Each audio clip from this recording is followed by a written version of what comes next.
all of you here. I know it's been a long day. We hope that you've enjoyed being here. We hope that the National Health Federation has been able to bring you something that'll be a benefit to you so that you can tell your friends that did not make it here what they missed by not being in attendance. Our speaker for this evening, Dr. West, has traveled around the country talking about the importance of the lymphatic system. Medical research establishes a definite connection between the lymphatic system, excess protein, and body ailments.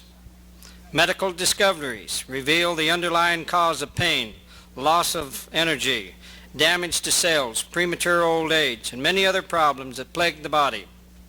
Recent discoveries published in the textbooks of medical physiology reveals the vital role of the lymphatic system and how it directly relates to the accumulation of excess proteins in the spaces around the cells. This accumulation takes place if the lymphatic system is not activated enough, or if the protein accumulates too fast for the lymph system to pull it out. This medical test states there is no other route besides the lymphatic through which the excess protein can be pulled out of the tissue spaces and returned to the circulatory system. This is the key to many underlying causes of many ailments. As a result of these studies, Dr. West is giving free lectures on conducting self-help clinics in various cities throughout the country. By attending these free lectures, you will understand how the accumulation of proteins in these tissue spaces can cause a muscle to pull a bone out of place in the neck and causes soreness and severe migraine headaches. Causes a muscle to pull a hip out of place and cause lower back pain and sciatic problems. Causes pain in the feet, which is directly related to the excess protein. Causes fluid retention of the body as much as 3 gallons at a time. That is a cause of hidden overweight. Causes the damage of the cells even when we are eating the best kinds of foods. Causes so many people to die so soon after becoming inactive. Causes poisons and toxins to accumulate in the body. From this you can see the importance of the lymphatic system. It is my pleasure to present to you Dr. C. Samuel West. Thank you. Dr. West. Say Paul. Paul. Well, while they're attempting to see if that works, I want to thank I'll run over and see if I can get some help. I want to thank Paul very much for that nice introduction. And I want to thank you for coming. And I feel it a great privilege and a great honor to be able to be here this evening. Truly it's fitting that I should be asked to give this subject on a Sunday evening, as I sincerely ask an interest in your faith and prayers that I will be able to present the information tonight in a way that you will be able to understand. The information that I know beyond a shadow of a doubt has been given unto me by my Father in heaven,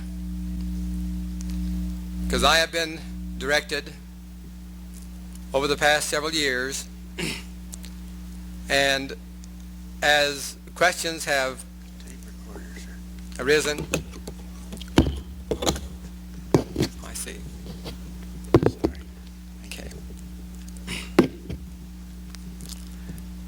And as questions have arisen, and I wondered where the answers were, many of the things which I'm now teaching has come as a result of the desire that I know was given unto me by my Father in heaven, was to teach people how to take care of themselves. This desire was started many years ago And it started when my wife had real severe migraine headaches when we first got married. And for the first 7 years, and by the way, she is here this evening. I'd like to recognize her. This is my wonderful wife. She's the mother of our 9 children.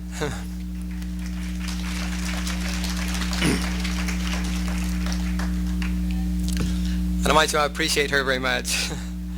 Without her, I could have never accomplished what I have either, because it takes someone that's willing to dedicate themselves to stand behind someone else.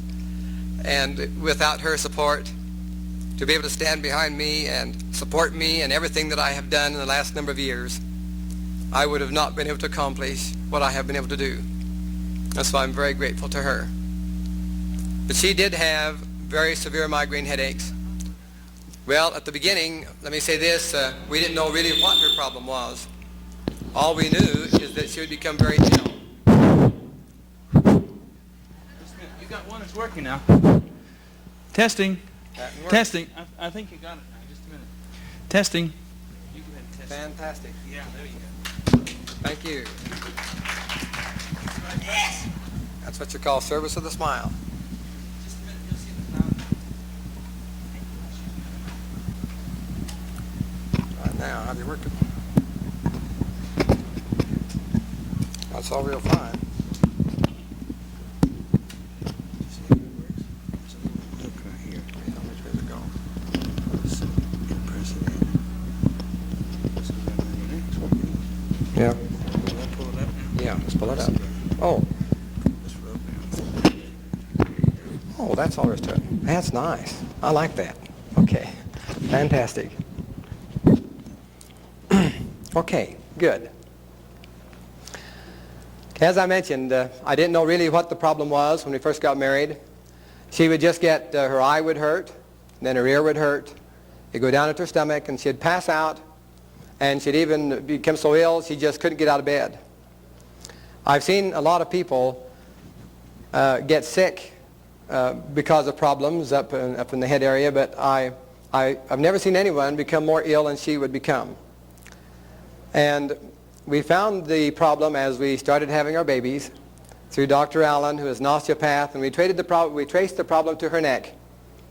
So we went to 2 very good chiropractors here in Mesa, Dr. McClellan and Dr. Opie, and they would check her feet, and one foot would be shorter than the other, and they'd go to the short side, and then make a pressure and a twist right back here, and as they did so, the feet would line up, and they'd put the axis natus in, and that relieved the problem. And how grateful we were, because for several years we didn't know where else we could go for help, and that's where we did go to get help like this for several years, until finally a man came through town by the name of Stanley Burroughs, and I saw him work, and he said if I'd get a group together he would teach us what he did, and so I did. And he taught us how to hit a point right up here, just relaxing the muscle, the feet lined up. And from that day forth, whenever she'd feel like she was getting sick, she says, honey, check me. And I'd check her, and I'd check her feet. And I'd go up and make this little dum-dum right there, and her feet would just line right up. And she would just come right out of it, and no more illness. We kept her well. The worst I think I remember is one time she was in the bathroom, and the baby crawled back behind her. And as she started to step back, rather than to step on the baby, she just had to fall. When I come home, there she was, and she was so ill and so sick. She said she just about felt like she wanted to die. Within 5 minutes' time, I had her up on her feet, feeling good. And everything was all right, and she was well. Well, you can just imagine the joy and the happiness that this brought into my heart to be able to help her. And this continued to grow, and I kept learning. And finally, the desire became so great that I wanted to become a doctor to teach people how to help themselves. And so this is the thing that motivated me. I started back part-time with 4 children. I went back full-time with 6. And that was not knowing where the money was going to come from. And let me say that I knew it was going to take a lot. I went back to become an osteopath. And the way it was, I thought it'd take $50,000 to put me through the schooling I needed to have. But I wanted to go so bad that literally I prayed for $50,000. And I asked the Lord for that money to go. I said, it's a righteous desire. That I wanted to teach people how to help themselves. And I needed that money to go. And I didn't know how I was going to go. And one morning the answer came just as clear as a bell. They said, the money's going to come. You're going to go back. You're going to go back to school. And it was just like that. And I turned to my wife and I woke her up and says, honey, I said, the money's going to come. I'm going back to school. She looked at me and says, I believe you. Well, we didn't know where it was going to come from. But miracles will happen, because I helped a young man 10 years earlier who came through town with just a speech impediment and stubs on his fingers. And he was going nowhere. And he went into a place where my mother was, and she directed him to my home. And I kept him for about 6 weeks. And I could see a football coach in him. He'd tell you, no, basketball. He talked about coaching basketball. His eyes would just light up, just how he could get kids in high school to work for him. I says, Bill, if you can go do that, you go back and become a coach. And he looked at his fingers and put his fingers in his pockets. Oh, how could I become a coach? Well, I spent about 6 weeks with him, and I taught him everything I knew of power of positive thinking. We was laying out under the stars one night, and I don't remember what I said, but he jumped up on his feet, and he says, I'm going to go back. I'll be back in 5 years.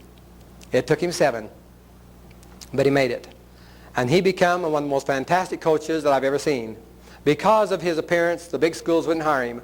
And he had to go out in the little outlying districts, the little schools. But every school he went into, he put on the front page of the athletic journals. He took him to championships where no one else could. Those kids would get out there and just fight and die for him. He was one tremendous individual, and still is today. Well, 10 years later, he was going between Utah and Missouri, and he stopped dead still in the road and said, I've got to go back and see Corwin. He come back down and says, what are you doing? I said, I want to go to school. I want to go to school. He says, great. I've been trying to get you to go all these years. I said, yes, but I don't know where the money's going to come from. He says, I do. I said, what do you mean? He says, well, his wife said, and so do I. And he met his little wife when he went back to school, by the way. And I said, what do you mean? She says, well, I wasn't going to teach school this year, but I'm going to teach school and put you through school. I said, no way. I said, no way. I says, I'm your best friend. I'll end up your worst enemy. No, and they wouldn't take no for an answer, and I was hesitant, and they stayed with me for a week that time. And they convinced me that they were serious, and I says, okay, I'll sell my home, I'll do everything we can do, and let's go. And so that's what happened. And from then on, miracles took place. That was the first one. And from then on, I knew that someone was at the helm besides me, because I went through steel walls from then on, one right after another, and it just didn't never cease. And it never has yet until this day. It's continued to come. Things have happened, and where I couldn't see a way through, a way has come. And finally, my dream has come true, whereby I was to the point of teaching people how to take care of themselves. Dr. Harold C. Swanstrom come from Chicago, Illinois. He was the past president of the College of Naturopathy for over 10 years, and he come to this area. They started a college out east of Mesa, and I got in on that. And then after I graduated, I got my master's in public school administration. Then I got my doctor's of naturopathy. And then when I graduated from there, I put my new theories into practice. I was going to teach people how to take care of themselves. I was so excited about it. And lo and behold, I found out I just run myself out of business. It worked. I taught them how to take care of themselves all right, and my theory was I'd lose 1 and gain 10. Well, I lost 1 all right, but I didn't get my 10 back. And I just kept going, and I had to go back and teach chemistry the next year. By the way, I taught chemistry for 7 years. After I went back to become an osteopath, I was directed into chemistry. And you're going to see why in just a few minutes, why the thing that being directed into chemistry was part of the whole program, because had I not been directed into chemistry, I would not have had the understanding to teach what we're going to learn here tonight. And I taught chemistry for 7 years. And what I saw in chemistry and the new scientific developments is we're going to help make possible for me to explain to you how we're going to be able to take pain out of the body and what happens. And it's because of the chemistry background that this came about. And so the whole thing worked. And as we go on into chemistry. But it's really something. I kept going, and I thought I was going to put this new thing into practice, and I lost patience. I had to go back and teach school. My family and friends said, look, he stopped teaching them. Just treat them. Don't teach him, just treat him. He says, it's not working. I said, that's my desire. That's what's led me along. That's what's motivated me. I said, I can't do anything else. So the next summer, I went full-time again, and we tried it, and I went out and I did my best, and I did the same thing. So I started holding little lectures around the valley, and I'd hold lectures, and those of you who remember me back in those days, I'd hold a lecture and I'd go back to the office, and you know, my office just filled right up. And it filled up so tight that people couldn't get to me. I said, well, don't worry about him, can't even get near him, you know. And in about a month's time, open up again. I'd go out and give another lecture and fill up, and I'd lose them. And I had to go back to school again. It didn't work. But anyway, it didn't work. And so again, my family and my friends come and said, look, don't teach him. It's just not working. Don't teach him, just treat him.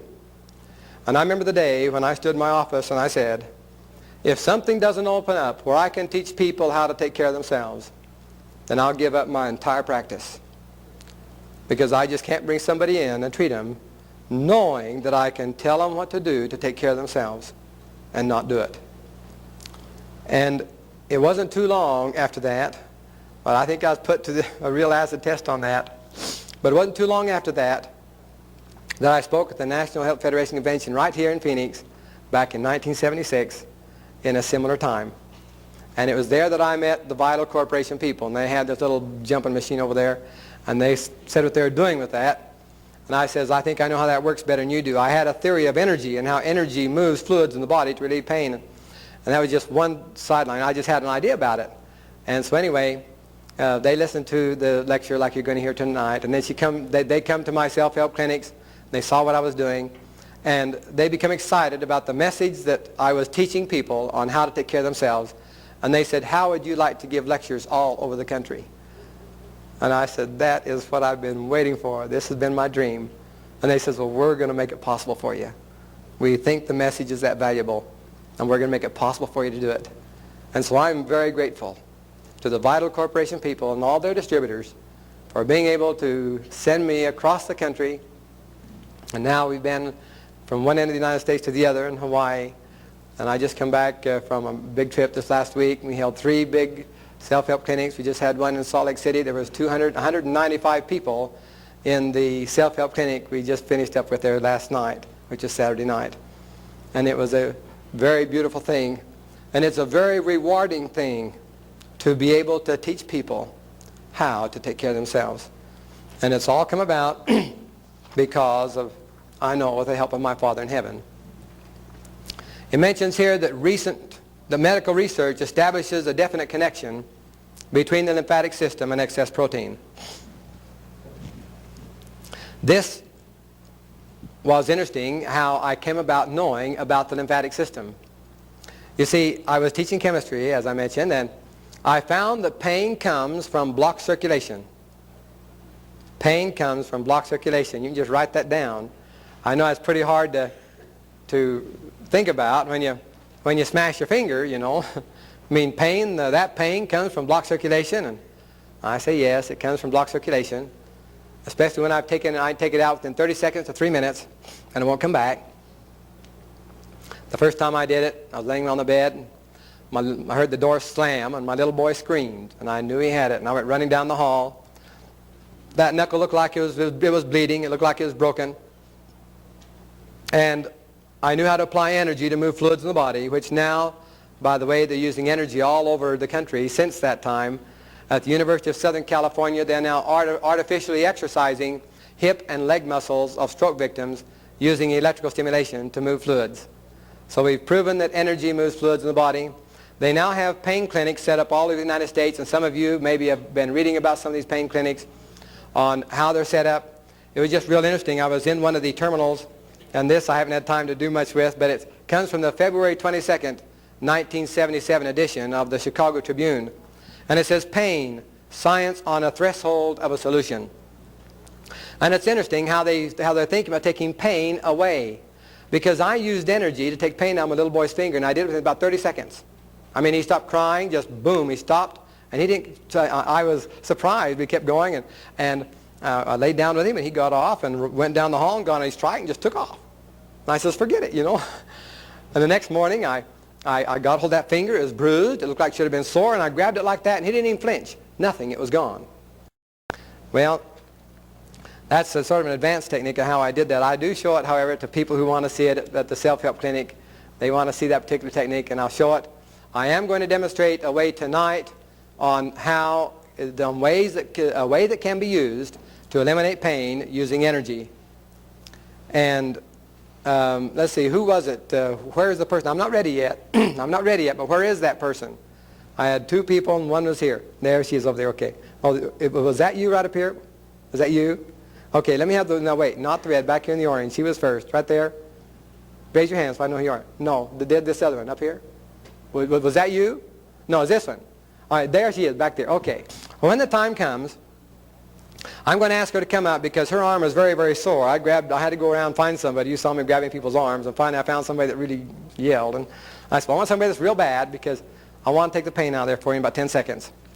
But when I do take the pain out of her arm, I not only want you to see the pain come out, I want you to know why the pain comes out. And not only why it comes out, but what takes place in the body when it comes out. I believe sincerely and very firmly that with understanding comes faith. And with faith, we can move mountains. When I think of moving a mountain, I think of doing things which was absolutely impossible before. If we gain an understanding of something that gives us a desire to move, and we start to act upon that, and we can accomplish things which before was absolutely impossible, to me that seems like we're moving a mountain. With understanding comes faith. And I believe the difference between just believing in something, it isn't enough just to believe in something. You can believe in it, you can teach it, you can do anything else and talk about it and tell others about it. But unless you're applying it in your life, you're not really converted. Conversion hasn't taken place. You're not doing it. And until you're doing it, conversion hasn't taken place. And I believe the only difference between a belief and a conversion of something is a lack of understanding. Somehow the door hasn't opened up. Whether it be on the part of the person resisting the material that would help them, or whether it be because someone else hasn't been able to explain it right so that that person could understand. It could come from both ways, but regardless, I believe that it's a lack of understanding. The door hasn't opened. And if the door should open where that person understands, all at once they'll begin to apply. With understanding will come the faith, and it will come if they'll give it a chance to open that door. With the things that we're going to be teaching about tonight, a lady come to me in Seattle, and this is one of the most marvelous things that's happened so far. And she come to a lecture similar to this one, and she come in like this. She was born with polio when she was 10 months old. She was walking on her toe. Her leg was like this.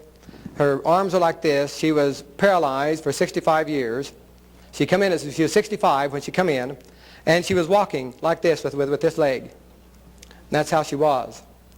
She listened to the things which you're going to listen to tonight and what she learned in the self-help clinic, which follows. And she learned some information that give her faith to move. And she started doing some things. When I went back to Seattle a month later, she stood up in our little workshop session. She stood up and she says, most of the pain's out of my back. My leg's getting stronger. They can't hardly believe it. And I'm beginning to move my toes. 3 months later, and after 4 months, for the first time in her life, her heel is on the floor. She's standing 3 inches taller. She's walking with a mild limp, and the feeling is coming back into that paralyzed leg.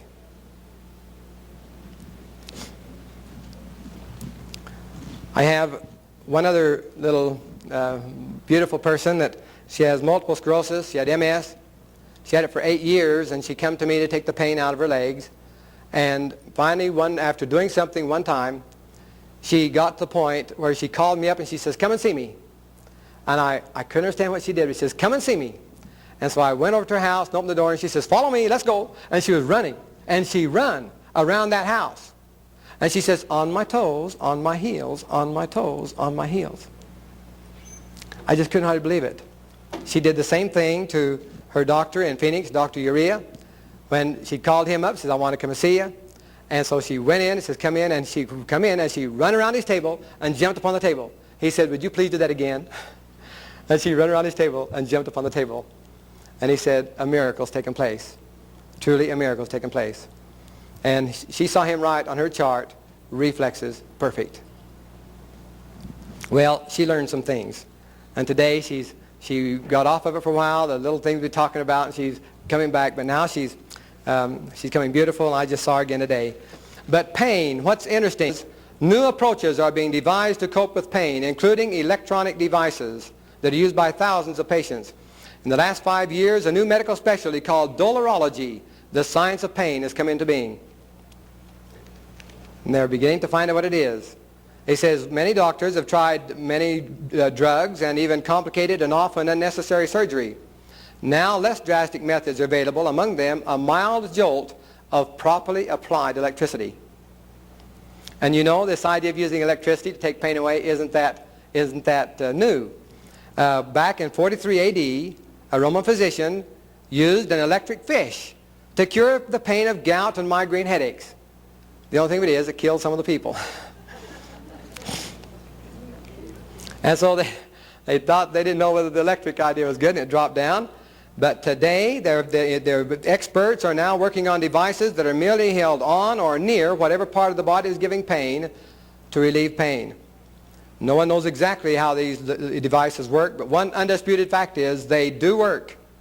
One of the first to try was Governor George Wallace of Alabama. You know, in 1972, he suffered his serious incident, and they give him a pain reliever, and in just a few weeks, he praised his electrical stimulator that he used. Well, and again, it tells about the pain clinics that are being set up all over the country. Well, we've now learned how to use energy, not with an electrical device, but with what we can do for ourselves, with our own self. Because other things have opened up in this area that helps us understand that. And among those things were the films that I saw when I was teaching chemistry. I saw some of the most marvelous things to help me understand the things which we're doing. For instance, one film showed a fellow paralyzed from his neck down. He couldn't move. He could press a button to push his wheelchair, but that's all he could do, so they put a shield here and a shield out here. He would look at this shield and turn his wheelchair to the right, look at this one and turn the wheelchair to the left.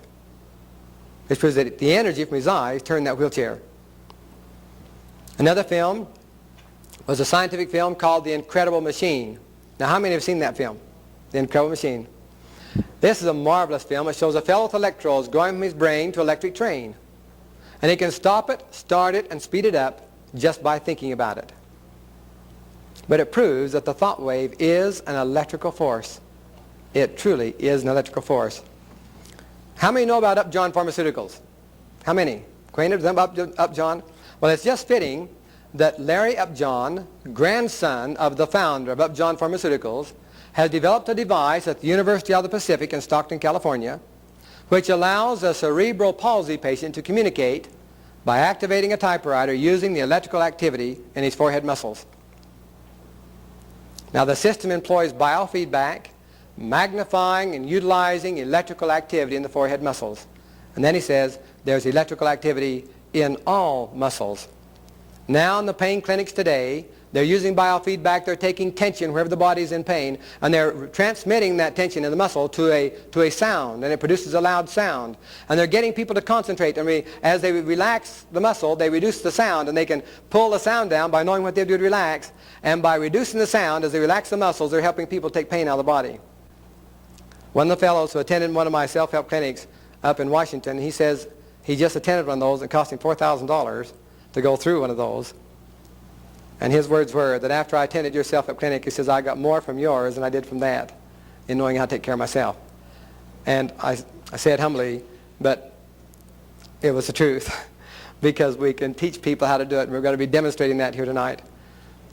But he says, where preceding generations have been preoccupied with body chemistry, young Larry's generation is pioneering a new understanding of body electricity. Then he says, you are electric. You know this idea that you're electric. It opens up everything and makes so many things so very simple to understand. When you stop to think about it, you know it's right. We're made up of matter. All matter is made up of atoms. The atoms, electrons, protons, and neutrons. It's impossible to separate the atom from electricity. Truly, we are electric. In fact, let me ask a question. Do we live off of the food directly or off of the electrical energy produced? Which one? Off of the energy produced. Right. And that's another very interesting thing and something that's real valuable to understand. Because a lot of people think, hey, they need the food, but they find that it's from the energy produced, and really, once you find about this concept of energy and how it enters into the body, things again become so real, and so many problems, and why people are always hungry, why they just go on and just crave food and crave food and crave food. And yet we find that the cleaner a system is, the less food is required for energy. The more toxic a system is, the more food is required. They have to have food all the time. And all of these things are now made clear, and we understand what they are today. We are electrical. It's just a conversion of energy. And in fact, you stop thinking about it, without the sun, what would happen to the earth without the sun? It'd die, okay? Why? Because the earth wouldn't get what? Energy, okay? The energy is captured by the plants. We eat the plants. Again, the food is converted chemically into electricity, which makes us function. So it is merely a conversion of energy. Everything is energy. And then it's going to come clear as we talk about tonight what happens where the energy losses are taking place in the body. And this will help us understand this too, because everything is a conversion of energy. They're taking broken bones. It used to take 6 weeks, and now healing them and it used to take 6 months to heal with properly applied with electricity. They're healing them completely in 6 weeks and doing many, many other wonderful things with energy. Well, this is some of the things that help me understand the things we're talking about here today, is the fact that what was being accomplished with energy, and it was with energy I took pain out of that little boy's finger. And since then, we've learned how to use energy in a number of ways. And there's about 5 ways to use energy to take pain out of the body. And I'll demonstrate one of them here this evening after we talk about the lymphatic system, so we know. Because when I take pain out of her arm, I want you to know why it comes out and what happens in the body when it comes out. Because what we're going to do that is so very beautiful and so very simple. You know, when you turn on the TV set, and it just takes a button, doesn't it? You just turn the little knob. Now that's simple, isn't it? Do you let the simplicity take away from the value of what you see? Do you understand what you see? Can you comprehend how they can throw a picture through the air and bring it down on that tube? You know, we take it for granted, but we don't understand it. It's a beautiful thing, isn't it? So it can be used in a marvelous way to bring people good things and sometimes bad things. We don't want to, but it can be used for a very wonderful thing if it's used right, which is take some discipline. But anyway, we don't take away from the value of what we see. We saw them land on the moon with it. We saw them get on a little car and run around on the surface of the thing. And yet, we don't let the simplicity take away from its value. And so tonight, as we do this, you'll understand what takes place in the body. So the simplicity will be very meaningful to you. Now, after I found the pain come from blocked circulation, I went across the hall. I was in chemistry. I went across the hall to Chase, who taught biology. And I said, Chase, you got a good book on circulation. I've just got to get into it some more. He says, yes. He says, here's one. He says, somebody gave it to me. And he handed me the textbook of medical physiology by Arthur C. Guyton. It was the 2nd edition of this text. It was a gray one. This is a green one. This is the 5th edition of that text. And I used to carry both of them around with me, but going from one airport to the other, I knew I had to get rid of one of them because these are heavy books. And so I Xeroxed out of the 2nd edition the things that was so valuable to me and that I'll read. And because this opened up the door to the lymphatic system. And we'll discuss this first page. How many have this handout? Does anyone not have this one? Who does not have this handout here? Would you keep your hands up, please? And keep your hands up, and I'll continue on, and they'll pass this out to you. Because we'll be going through now understanding the lymphatic system. And once we understand the lymphatic system, everything is going to make so much sense to you. You're going to understand what the problems of the body are, where they come from. I would say medical discoveries reveal the underlying cause of pain, loss of energy, and nutritive damage to the cells. The lymphatic system in the past, it's been around for a long time, and every time through the pre-med training that I had and the other training and the College of Naturopathy, they told us about the lymphatic system and how important it was, and we know it was there. We know we have lymph nodes under here. We have lymph nodes under the arm and lymph nodes in the groin, don't we? And the lymph system, it has the ability to pull poisons and toxins out. And this is one of its great functions, is to pull poisons and toxins out. And the lymphatic system, these lymph nodes, they put out lymphocytes and other cells. And these cells have the ability to phatagize, destroy, and ingest poisons and toxins. I mean, it can literally eat them up. I know, being an old chemistry teacher, as I am, every now and again I like to ask questions to see if people are with me, if my students are there. And so I may pop a question every now and again to see if you're there. And this is the first one. Very simply, because it's important we remember what the lymph nodes put out lymphocytes and other cells, and what can they do to poisons and toxins? Very simply, what can they do? Okay, I want to say it again. They have the ability to phatagize, destroy, and ingest poisons and toxins. I mean, simply put, they have to literally eat them up. Now, what can they do to poison and toxins? Eat them up. It's the greatest eliminative organ of poisons and toxins we have in the body. That's about the easiest way I know how to put it. I mean, it just gets rid of them. Just gets rid of them. You know, they've called the lymph system the sewer system in the past because they knew it was there pulling the waste materials out and so forth. Well, I've come to know the lymphatic system as the guardian angel of the body. And I'd like you to write that right up on top here. Put it up there, because I want you to, before this evening's over, I hope that you too will come to know the lymphatic system as the guardian angel of the body. In fact, I want to label it a little bit further. Let's call it the foundation of health. Truly the foundation of health. I know we learn a lot of things about health. You've learned a lot of wonderful things here in this convention about health. And it's impossible for one man to cover all the avenues of health. But tonight, I humbly and sincerely believe that we are going to be learning about what is truly the foundation of health. Sometimes we read some things and we don't know whether to come this way or go that way, whether to believe this or that. And it may be because we don't have a solid foundation on which to lay it. Well, if we can dig down and hit rock bottom and find something that's solid, something we can understand and put our teeth into, and say, hey, I've got this. It makes sense. I understand it. Well, this is what the lymphatic system becomes to you. And being the foundation of health, I'm going to make a statement, and as we progress this evening, you're going to be able to understand that this statement is true. If we could keep the lymphatic system working properly, we would not have any pain in our body, neither would we have sickness, and neither would we have premature death caused from unhealthy conditions in our body. It wouldn't happen. So I repeat that again. If we could keep the lymphatic system working properly, we will not have any pain, neither will we have sickness, neither will we have premature death caused from unhealthy conditions in our body. Wouldn't that be a wonderful thing? Well, truly, we're going to find that that's what the lymphatic system is.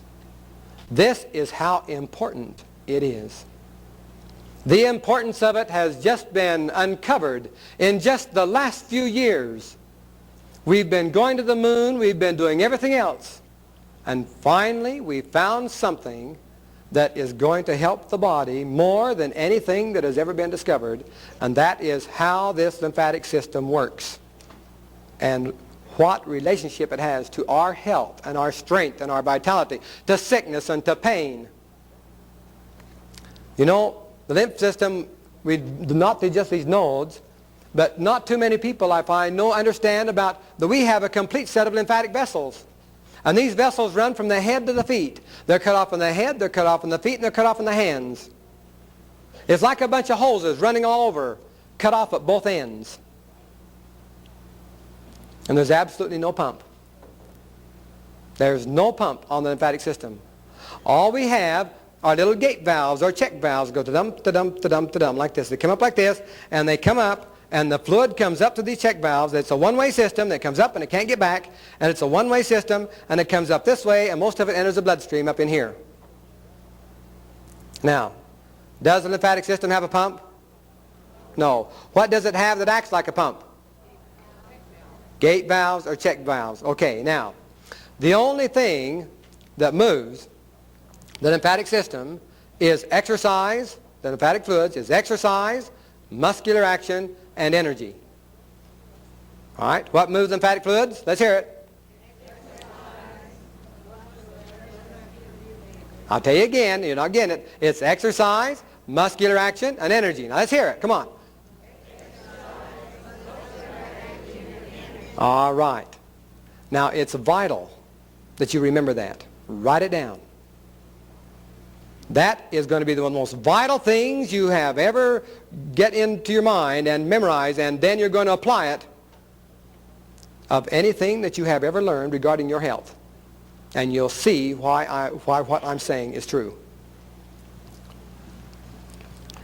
We can see how these lymphatic vessels, see how they're cut off in the head like a bunch of tree branches all cut off there? These black little dots there, those are lymph nodes. And we see the lymph nodes under the arm here and how the vessels come down the arm and the hand. Look at all those lymph vessels in the hand. We see the lymph nodes come down the back of that neck. And boy, if somebody gets hurt, you know, with a little accident or something, oh, that neck can get sore. Get so very sore they can't move, but one way or the other, and it can happen all over. And the lymph nodes under the groin here, and again the lymph vessels coming down the leg, and it's a one-way system. Now, this is just the top part. There's a lot more. Now, turn the page over, and let's look at, sort of fold it over, and let's look at the chart on the back. You have some marvelous information in these sheets of paper I've handed out to you today, so be sure you study them when you get back away from here. Now here you have the same chart that I have up here on the board, except your chart is a little bit better than mine, except in one place. But in this part right here, yours is better. This picture comes out of the medical text, the textbook of medical physiology. These are cells that are healthy, strong, healthy cells, be getting oxygen and nutrients. Down over here, it shows cells that are unhealthy, swollen cells. You may have heard these referred to today as delta cells. Unhealthy, swollen cells. Okay, now those two pictures come out of the text. The only thing that I have on this chart here on the board that you do not have is this second gate valve. I have a gate valve here, and I have another gate valve down there, and you don't have that. Would you please draw it in? Draw this gate valve in on your chart. Because remember I said that pain in the feet is directly related to the excess protein. That was one of the statements that we found on this first flyer that I handed out to you. The pain in the feet was directly related to excess protein, and this second gate valve will become very useful to us to help us understand why that's true. How many are acquainted with pain in the feet being related to problems in the body? Hey, marvelous. Okay. Well, then this is going to be really interesting to you to find out why. What causes that pain? What happens? Because I've known that system for over 10 years. And I know it works. I know it's a marvelous thing. But now you're going to find out why it works. And we're going to introduce something to you that will be just marvelous. You'll, well, so exciting, don't know what to do. Okay. Well, anyway, with this lymphatic system, as I began to get into this thing, here we have the circulatory system. We have the veins and the arteries and the capillaries in the circulatory system, right? Now, we have a tremendous flow of fluids that come out of the capillaries, that come out of the arterial ends and back into the venous ends and back and forth. A tremendous flow of fluids that comes out to bathe the cells continuously. And with these fluids come oxygen and nutrients to bathe the cells. And it comes out from the arterial end, back into the venous ends and back and forth to continually bathe the cells.